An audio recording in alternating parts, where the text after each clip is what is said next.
Well, amid the concerns over China and 5G, President Trump yesterday saying he is, quote, very torn over the fate of the China trade deal.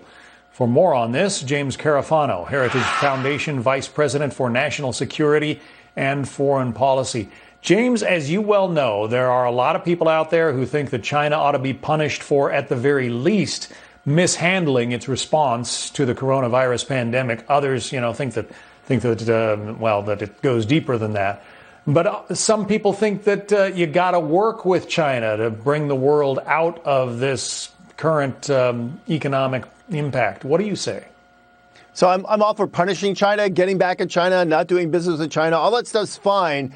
But I think there are three rules that we have to follow. Rule number one is job one is to get this economy up and running. So you cannot do something in China that's going to hurt or slow the recovery of the American economy, because that's the most important thing.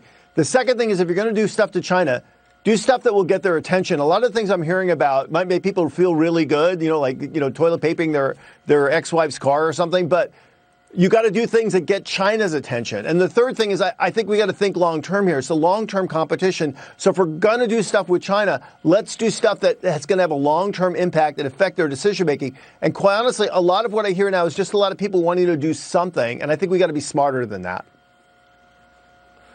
Well, one of the things that is gaining some attention on Capitol Hill that perhaps would get China's attention, renegotiating the trade deals. Congressman Guy Reschenthaler of Pennsylvania talked about that. Listen.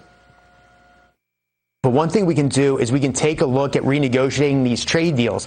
And if we're not getting good concessions in this trade deal, we can increase the amount of tariffs coming from China, and we can get compensation from that way. So I'm a free trader, but there's free trade and there's China.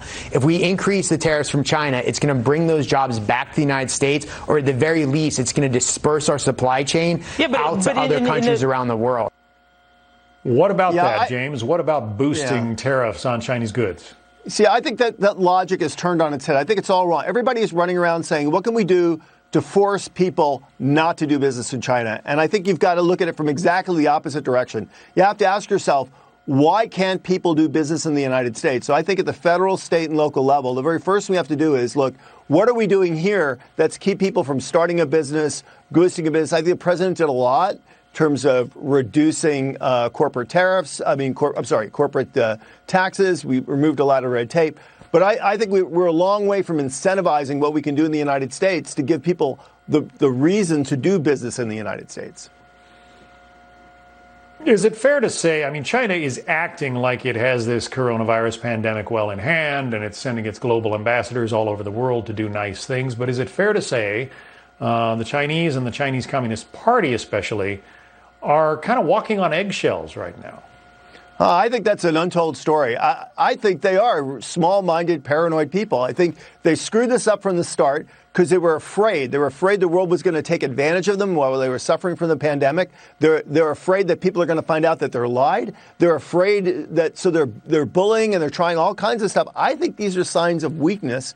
We know their economy took a big hit.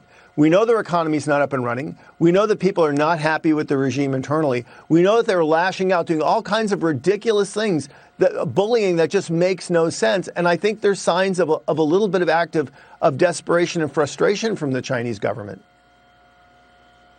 It'll be fascinating to see what happens to Xi and his government in the weeks and months to come. James Carafano from the Heritage Foundation, thank you. Hey, thanks for having me. For more on this, tune in tomorrow night to Fox Nation Presents America versus China.